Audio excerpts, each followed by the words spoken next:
नमस्कार दोस्तों। एक बहुत बड़े शायर हुए हैं साहब अकबर इलाहाबादी। और अकबर इलाहाबादी का एक बड़ा ही कामयाब शेर है, बड़ा ही मैं कह सकता हूँ प्रख्यात पंक्तियाँ उनकी हैं। खींचो न कमानों को ना तलवार निकालो, खींचो न कमानों को ना तलवार निकालो, जब तोप मुकाबिल हो तो अखबार निकालो। ये शब्द, ये शेर, ये पंक्तियाँ अकबर इलाहाबादी साहब की हैं। बड़े ही प्रख्यात शायर हुए हैं। और निदा फाजली कहते हैं कि मैदान की हार जीत तो किस्मत की बात है, टूटी है किसके हाथ की तलवार देखना। आप कहेंगे आज की शुरुआत मैं बड़े ही शायराना तरीके से कर रहा हूँ। जी बिल्कुल, मैं शायराना तरीके से बात कर रहा हूँ, लेकिन मेरा शायरी से आज फ़िलहाल कोई ताल्लुक़ नहीं है। ये बात दरअसल अकबर इलाहाबादी साहब ने जब ये पंक्तियाँ लिखी होंगी तो उनको इस बात का इल्म था, इस बात की जानकारी थी कि दुनिया में सबसे बड़ी पावर मीडिया होती है, सबसे बड़ी पावर ये कलम होती है। और मीडिया के जो सिपाही हैं, कलम के जो सिपाही हैं, पत्रकारिता के जो सिपाही हैं, उन्होंने समय समय पर अपनी इस बात को चरितार्थ भी किया है। अगर हम राजनीति की बात करें तो चाहे पंडित जवाहरलाल नेहरू हों, चाहे अटल बिहारी वाजपेयी साहब हों, मदन मोहन मालवीय साहब हों, और राय बहादुर राय साहब हों, चाहे विष्णु प्रभाकर हों, चाहे विष्णु सक्सेना हों, इसके अलावा चाहे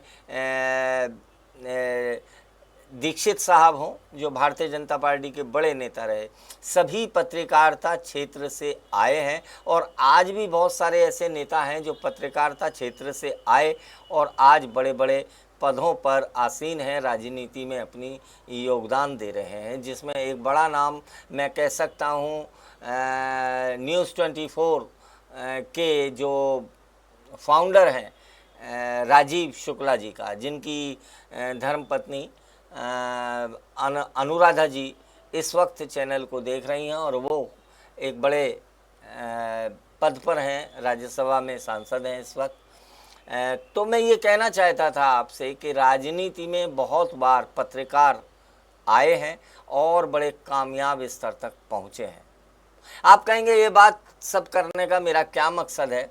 तो आइए, मैं ये बात इसलिए कर रहा हूँ क्योंकि जम्मू कश्मीर के इस वक्त विधानसभा चुनाव हैं और जम्मू कश्मीर में जो डिस्ट्रिक्ट रियासी है, रियासी की जो मेन विधानसभा है, मुख्य विधानसभा है, जो रियासी विधानसभा जिसको कह सकते हैं, वहाँ से एक शानदार पत्रकार शानदार तरीके से आज नामांकन दाखिल करके उन्होंने बिगुल बजाया कि मैं भी राजनीतिक रणभेदी में आ रहा हूँ।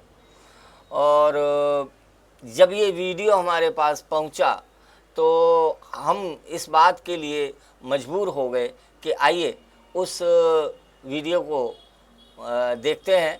और मेरा ये कहने का मकसद था कि जो अर्जुन जी हैं, अर्जुन जी लगभग 17 साल से पत्रकारिता से जुड़े हैं और पत्रकारिता से जुड़ने के साथ साथ उन्होंने समाज की रगों को पहचाना है, समाज के दर्द को पहचाना है।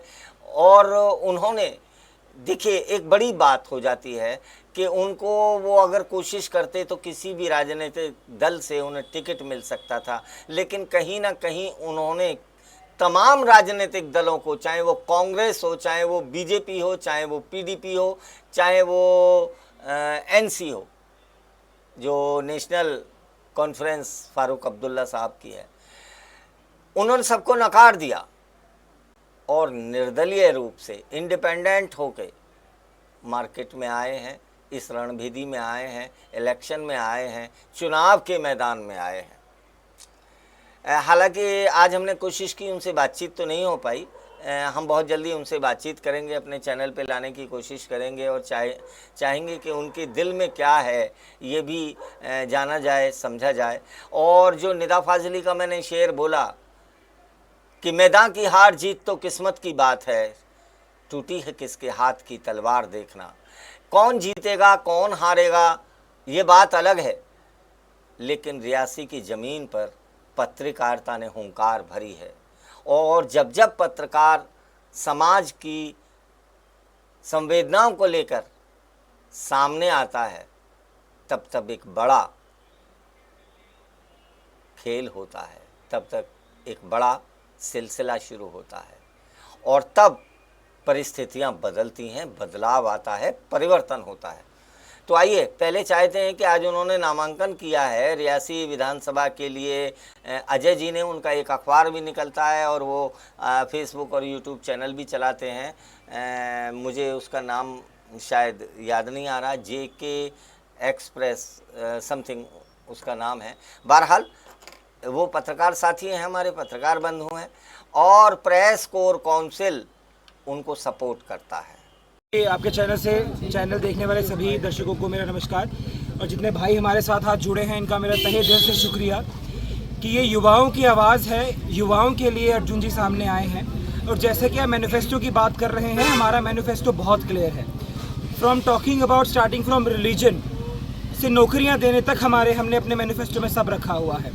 हमने अपने मैनिफेस्टो में किस तरह हम रिलीजन, जो हमारी रिलीजियस्टिक प्लेसेस हैं, उनके रीडेवलपमेंट प्लान से लेकर हम किस तरह अपने जो है इलाके में नौकरियां पैदा कर सकते हैं। आप जानते हैं हमारे इलाके में वर्ल्ड का सबसे हाईएस्ट ब्रिज है, हमारे इलाके में जो है इंडिया का फर्स्ट केबल स्टेट ब्रिज है, हमारे इलाके में टूरिज़्म की बहुत अच्छे एरियाज़ हैं जिनको डेवलप किया जा सकता है और युवाओं के लिए वहाँ नौकरियों के साधन जो है बनाए जा सकते हैं। पर अभी जो है आज की बात करें, 10 सालों से हमारे युवाओं को सिर्फ दबाया जा रहा है, युवाओं को सिर्फ डंडा उठाने का साधन समझा जाता है। भारत माता की जय। युवाओं को सिर्फ डंडा उठाने का, इन पार्टियों के झंडे उठाने का साधन समझा जाता है।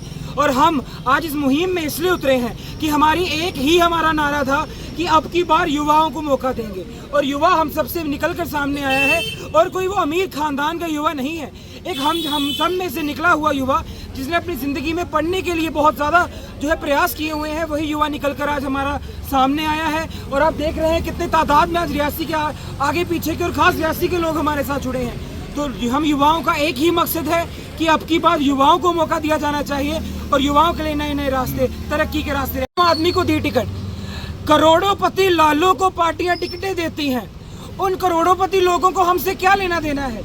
युवा नौकरी करे नहीं करे, उसके घर में रात का खाना बने नहीं बने, उनको कोई लेना देना नहीं है।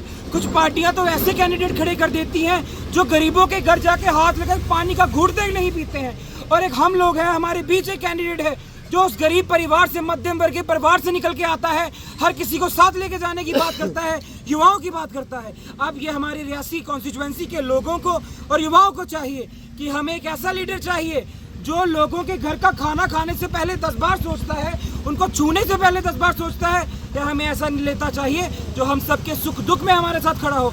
हम सब जानते हैं पिछले 17 साल से अर्जुन सिंह जी जो मीडिया के माध्यम से जनसेवा में लगे हुए थे, और आज वो मौका आ गया है। उनकी 17 साल की तपस्या का हम लोगों को उनको जो है रिटर्न देना है। पूरे कॉन्स्टिट्यूएंसी के युवाओं को यही बोलूँगा, ये युवाओं का मौका है, युवा को जिताएंगे, युवाओं को आगे बढ़ाएंगे और युवाओं के लिए रियासी कॉन्स्टिट्यूएंसी में नए अवसर खोले। तो हम बहुत शुभकामनाएं देते हैं उनको। और आइए देखते हैं कुछ नज़ारा जो आज था जब वो नामांकन दाखिल करने जा रहे थे और नामांकन दाखिल करके आ रहे थे। तो देखिए, आप भी इस वीडियो को देखिएगा। देखिए, जितने भी मीडिया बंधु हैं इनका मैं तहे दिल से शुक्रिया करता हूं जो मेरे इस प्रोग्राम में शामिल हुए हैं और कवरेज कर रहे हैं। और जो मेरे बड़े भाई, छोटी बहनें, माएँ और जो मेरे जितने भी दोस्त युवा मेरे साथ हैं, इनकी तरफ से मेरे को यही आश्वासन दिया गया था कि आप इस कंटेस्ट करें इलेक्शन में और आपका बढ़ चढ़ के साथ दिया जाएगा।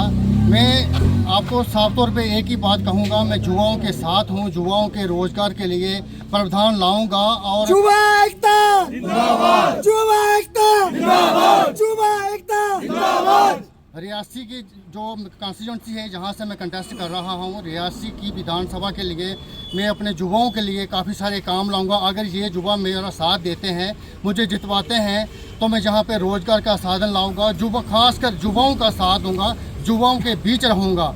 क्योंकि आपको बता दें, जो बड़े बड़े लीडर हैं वो एक ही बात कहते हैं। पहले जो लीडर आए थे, हम केबी लाएंगे, बिजली मुफ्त करवाएंगे, ये करवाएंगे, लेकिन 10-10 साल तक वो अभी हमें दिखे नहीं हैं। मैं एक ही बात कहूँगा कि हमारे पास इतना पोटेंशियल है, पानी है, बिजली की अगर NHPC बात करें तो जहाँ पे हम बिजली की सुविधा है वो फ्री करवा सकते हैं।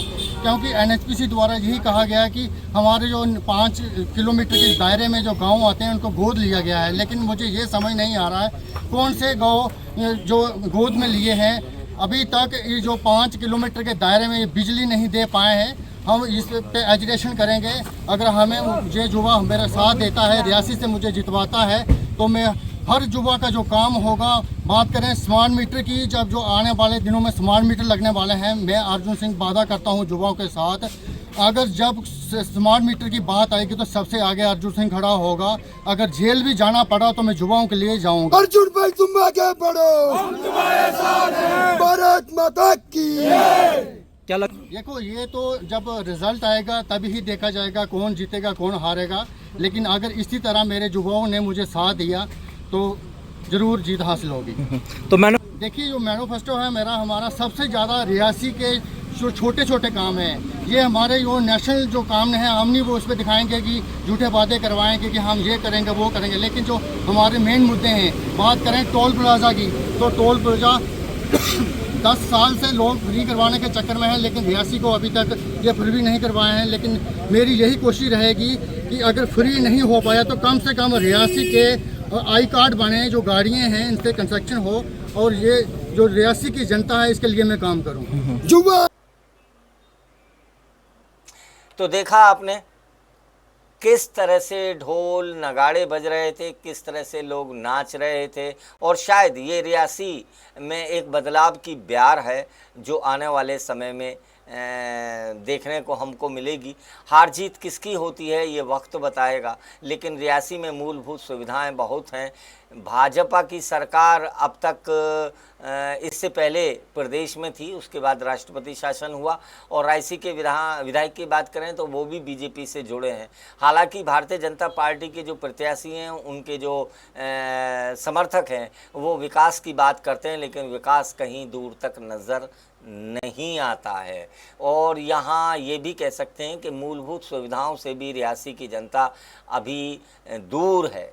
कहने के लिए तमाम डेवलपमेंट की बातें की जाती हैं, लेकिन यहाँ स्कूल हैं तो टीचर्स नहीं, और यहाँ अगर अस्पताल हैं तो डॉक्टर नहीं। तो बताइए साहब, विकास कैसे हुआ? आपको इन्हीं कुछ सवालों के साथ मैं आज छोड़े जाता हूं। आपको हमारा ये कार्यक्रम कैसा लगा, इसके बारे में विचार सुझाव अवश्य हमें दीजिए। फिर किसी मुद्दे के साथ मिलेंगे और बहुत जल्द कोशिश करेंगे कि अर्जुन जी को हम आपके सामने लाइव लाएं, आप भी उनसे सवाल पूछ सको कि आप अगर जीते तो क्या करेंगे, और वो भी आपको बता सकें कि अगर उनको चुना गया तो उनकी प्राथमिकता क्या क्या है। बहुत बहुत शुक्रिया आप सबका। नमस्कार, शब्बा खैर, शुभ रात्रि, धन्यवाद आप सबका।